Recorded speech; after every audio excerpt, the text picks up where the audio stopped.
Mødre som spiser barna, forlater de og dreper de.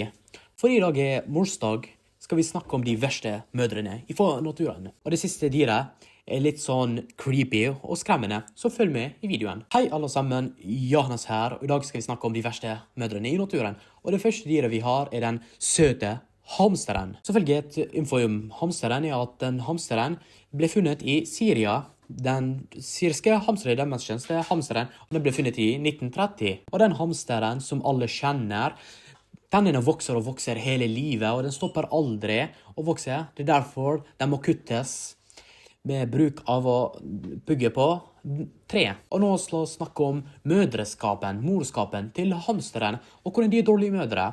Det første at mødrene til hamsterne spiser barna. Ja, den spiser barna. Hvis de føler skremt, eller blir det sånn forvirret, eller sånne lignende ting, så kan de jo spise de. Faktisk spise de, og drepe de, og så spise de.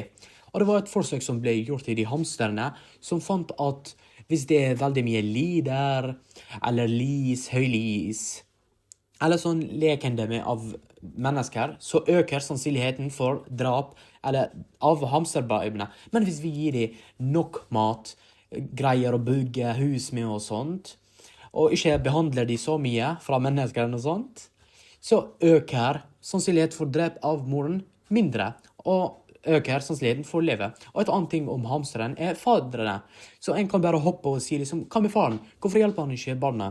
Og grunnen at det en stor sannsynlighet at mor dreper mannen sin. Så derfor de som har hamstere må ta vekk faren etter ekteskapsperioden, når hamsterne sammen. For at hvis de ikke gjør det, så det stor sannsynlighet for at moren dreper barna og mannen.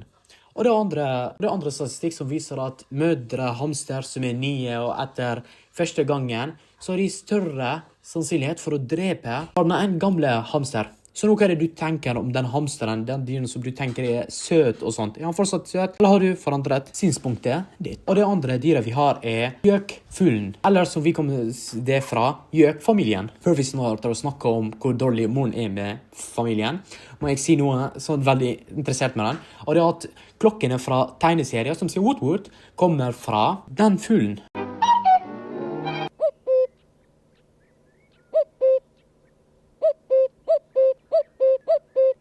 Og nå la oss snakke og fordøye om den dyren, og den dårlige moren til den fuglen. Hvorfor moren så dårlig og brukelig? Og det fordi hun som en parasitt. Ja, som en parasitt. Hva mener vi med parasitt? Det vi mener at hun lever på andre.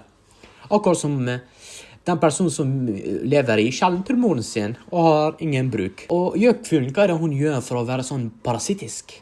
Det hun gjør at hun går og tar egget sitt, går til en sånn nest av andre fugler, og legger egget sitt der, og lar familien til de fuglene ta vare av ungene hennes. Og hun bare går og later som ingenting har skjedd, og hun har ikke noen barn eller noe sånt, og bare glemmer det. Og selvfølgelig når hun velger nesten hun skal legge eggene sine, hun velger ikke bare sånn random, nei. Hun velger en nest med fugler som har lignende egg som eggene sine. For at de skal ikke oppfinne at det falske egg, eller ikke eggene sine. Og det som mer mindblowing, at disse fuglene har sånn at eggene sine går ut og ligner egg av andre fugler. Så de har tilpasset seg slik at de går ikke og leter etter random eggs, og bare sier, han ligner på egget mitt. Nei, de går til en fugl, og de vet at han har lignende egg som eggene sine. Og når de legger eggene sine i en nest, så går ikke de å gjøre det plutselig. Nei, de venter til fuglen har gått ut av nesten sin, og de går og legger egget sitt der, slik at ungene sine kan oppvokse der.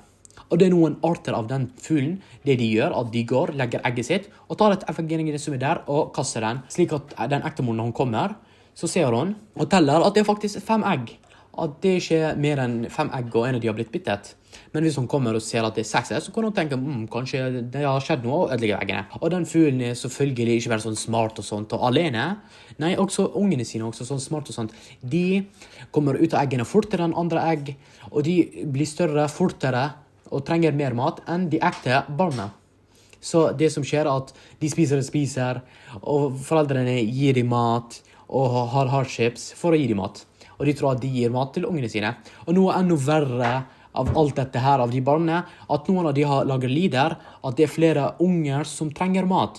Så foreldrene går vekk og henter mye mer mat for å gi til barnet, men så finner de at det er kun én barn som trenger mat alene, ikke flere barn som de trodde. Og det er derfor vi kaller de for parasitter, fordi de spiser av andre stiler. Og dette dyret selvfølgelig er ikke kun sånn bruker andre og har dårlig mor som forlater barnet, men de bruker også andre, så de er liksom så smarte og sånn frekke, de lurer andre og bruker de akkurat som parasitter. Det er derfor vi kaller de for parasitter, fordi de spiser fra andres arbeid. Og det tredje dyret, og det siste, det er ikke akkurat et dyr, det er et insekt, og insekter har sånn egen verden, fordi de er så forskjellige og annerledes, og så mye forskjellig, og det er sånn hel verden for seg selv faktisk, og veldig inspirerende og fint. Selvfølgelig, dette er Assassin's Bug på engelsk, Rodville på norsk tror jeg det var, ja, det er navnet, men mye finere på engelsk, Assassin's Bug, så ville jeg prefert mye. Selvfølgelig, dette insektet, jeg kan ikke bare snakke om hvor dårlig morskapen er, fordi den er veldig interessant, og vi må snakke om hvor interessant den er. Dette insektet, akkurat som den heter Assassin's Bug, så er den drepende. Det den gjør at den tar munnen, stikker det i et annet insekt, la oss si et maur, stikker munnen, og legger inn fra munnen som et nål, legger poison som går inn i mauren, som gjør at den kan ikke bevege seg lenger i det hele tatt. Og den løser alt som er inni mauren sin kropp. Og det den gjør, at den tar mauren og drikker innsiden av mauren som det er en smoothie. Ja, et veldig ekkelt død. Og hvorfor sa jeg til dere om mauren og ikke et annet insekt? Vel, det er fordi det er en type fra den i Afrika. De ligger sånn i Afrika, tror jeg. De dreper mauren, tar kroppen til mauren og legger det på kroppen sin for å gjemme seg og kamuflere seg fra andre insekter. Og fordi de andre insektene blir skremt av maur, fordi maur er sånne store gjenger og sånt. Men også for å kanskje hjelpe de andre maurene i seg, for å tro at hun er også en maur. Så den insekten er drepende, og den kamuflerer seg veldig bra og veldig frekk. Og det er en annen type av det, som gjør noe litt annerledes. Den later som den ser ut som en beetle, for å også sånn kamuflere seg og gjøre livet enklere og sånt. Så er det en tredje type. Hun gjør noe litt annerledes, og jeg tror det er veldig mange av dere som kommer til å like den, fordi det hun gjør, det er at den går og dreper edderkopper. Ja, den dreper de edderkopper som alle er skremte av, og rømmer med en gang de ser dem. Hun dreper dem, og hunter dem. Hvordan fanger hun edderkopper? Det hun gjør er at hun går til edderkopphuset, og gjør sånn vibration på edderkopphuset, slik at edderkoppen tror at det er et insekt, og går rett på for å angripe insekter, og prøver å fange insekter, men så faller han i fellen, og hun fanger han. Det vi snakker i dag er de verste mødrene, så hvorfor er det dårlig mor hvis hun dreper og sånt? Vel, det er fordi den moren kommer, legger eggene sine og går vekk, og har ikke noe med noe å gjøre. Bare forlater eggene sine og har ikke noe med det. Og det som er enda verre enn alt dette, at hvis eggene kommer ut, eller vokser, og hun ser de en gang, det hun gjør er at hun kan spise de. Hun tror at de er fiende, eller mat, eller hva som helst, så hun spiser ungene sine, uten å vite det, selvfølgelig det. Så nå vet dere hvordan noen av mødrene er frekke, så du bør takke deg for moren din og gå og kjøpe en rose til henne.